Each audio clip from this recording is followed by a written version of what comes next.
जानकी जी एक कथा राम जी को सुनाती हैं वाल्मीकि रामायण में। उन्होंने कहा, हे प्रभु, मनुष्य के पतन के 3 दोष कारण हैं। मनुष्य का सारा शुभ कर्म धर्म नष्ट हो जाता है 3 दोष के कारण। पहला दोष है असत्य बोलना, झूठ बोलना, असत्य भाषण, नहीं असत्य सम पातक पुंजा। और इससे भी बड़ा दोष है, झूठ बोलने से भी बड़ा पाप है, परदाराभिगमन, परदाराभिमर्षण, दूसरे की पत्नी से संबंध करना। झूठ बोलने से भी बड़ा पाप है। और उससे भी बड़ा पाप है किसी जीव की हिंसा करना, किसी जीव का प्राण ले लेना। तो आप में पहला दोष तो नहीं है, रामो दिर्ना विभासते, आप असत्य बोलते ही नहीं। और दूसरा दोष भी आप में नहीं है कि जे सपने ऊपर नारी नहेरी, स्वप्न में भी आप पराई स्त्री का चिंतन स्मरण नहीं करते। 2 दोष की तो गारंटी मैं ले रही हूं आपकी पत्नी होने के कारण। पहला दोष नहीं है, उससे बड़ा दोष परदाराभिमर्षण, वो भी नहीं है। लेकिन उससे भी बड़ा दोष झूठ बोलना, पराई स्त्री से संबंध करना, और उन दोनों से बड़ा दोष है किसी जीव की पर प्राणाभिहिंसनम, किसी का प्राण ले लेना, किसी का वध कर देना। और आपने इतनी प्रतिज्ञा की राक्षसों का मैं नाश करूंगा, ये दोष आप में आ रहा है। और जानकी जी ने एक दृष्टांत दिया, राम जी को सुनाया। एक ऋषि थे, बड़े तपस्वी थे। उनकी तपस्या से इंद्र डर गए, कहीं हमारा स्वर्ग न ले लें। बड़े बड़े उपाय किए, कामदेव को भेजा, अप्सराएं आई, लेकिन उनके ऊपर कोई प्रभाव नहीं पड़ा।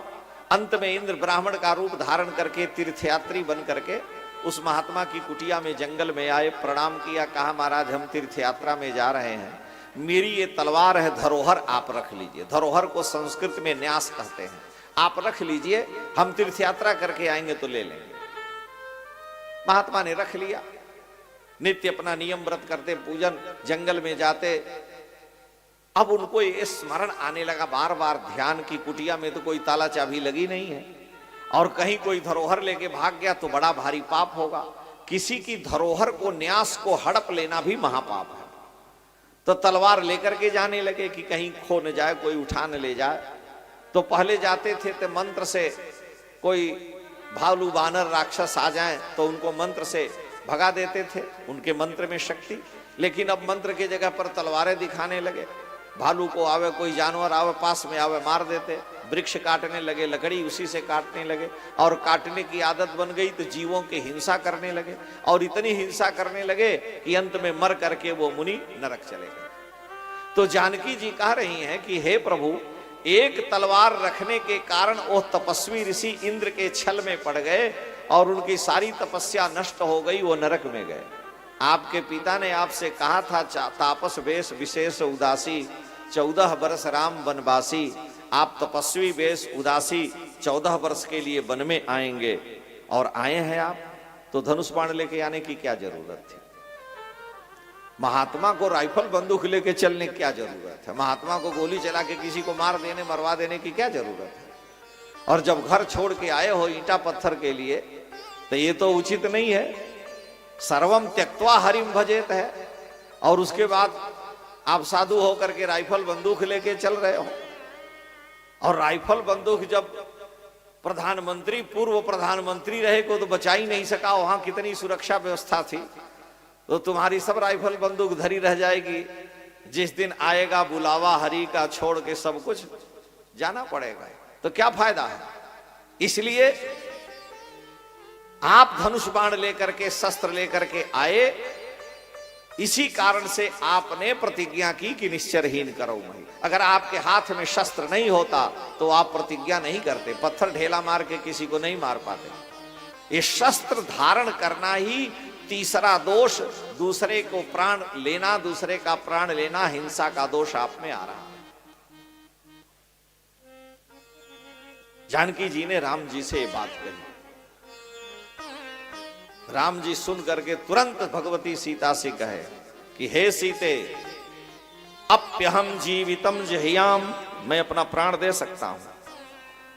त्वाम वा सीते सलक्ष्मणाम, मैं तुम्हारा भी त्याग कर सकता हूं, प्राण प्रिया को भी छोड़ सकता हूं, और प्राण प्रिय बंधु को भी छोड़ सकता हूं। अप्यहम जीवितम जहियाम त्वाम वा सीते सलक्ष्मणाम, लेकिन न तो प्रतिज्ञाम संस्कृत्य ब्राह्मणेभ्यो विशेषतः, लेकिन ऋषि मुनियों के लिए जो मैंने प्रतिज्ञा की, मैं रघुवंशी क्षत्रिय हूं और क्षत्रिय किसी के दुख को देखता नहीं है, इसलिए मैं अपना तुम्हारा लक्ष्मण का भी त्याग कर सकता हूं, लेकिन अपनी प्रतिज्ञा नहीं छोड़ सकता।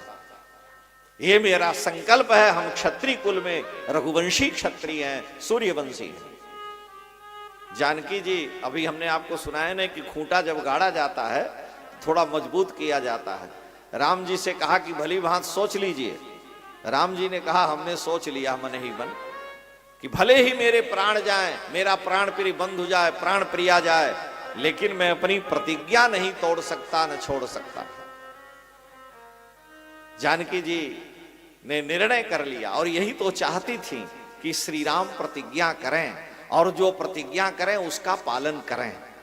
जानकी जी ने निश्चय किया स्त्री का धर्म क्या है।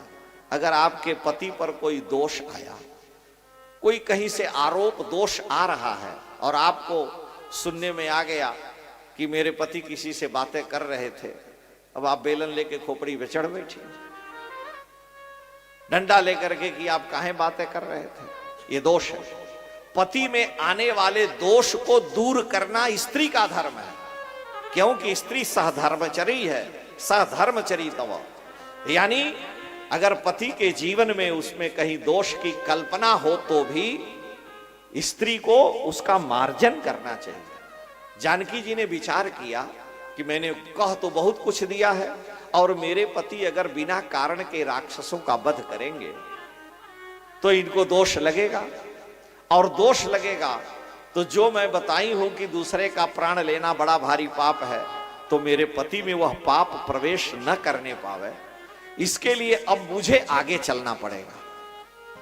मैं आगे आगे चलूंगी, राक्षस मेरा अपराध करेंगे, और जब राक्षस मेरा अपराध करेंगे तो उन राक्षसों को श्री राम मारेंगे तो इनको दोष कोई नहीं लगेगा, क्यों कि मैं अब आगे आगे चल रही हूं। ये स्त्री का धर्म है कि वो आगे बढ़े पति के कीर्ति, यश और संकल्प की रक्षा के लिए।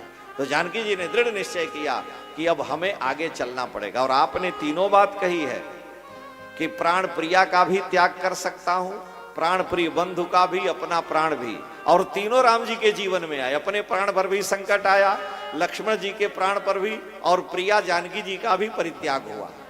लेकिन जानकी जी ने अयोध्या में पहले ही कह दिया था कि अग्रतस्ते गमिष्यामि मृदगंतीम कुशकंटकान, मैं आपके आगे आगे चलूंगी। अभी तक तो पीछे पीछे थी, और यही दंडकारण्य से निर्णय किया कि अब हम अपने पति के यश को दूर करने के लिए आगे चलूंगी। वो शस्त्र की निंदा नहीं कर रही हैं, ये दृढ़ कर रही कि जो प्रतिज्ञा किए हो रोना नहीं, दुख मत उठाना, उस प्रतिज्ञा को पूरा करना जो आपने प्रतिज्ञा की है। खूंटा गाड़ करके मजबूत कर दी।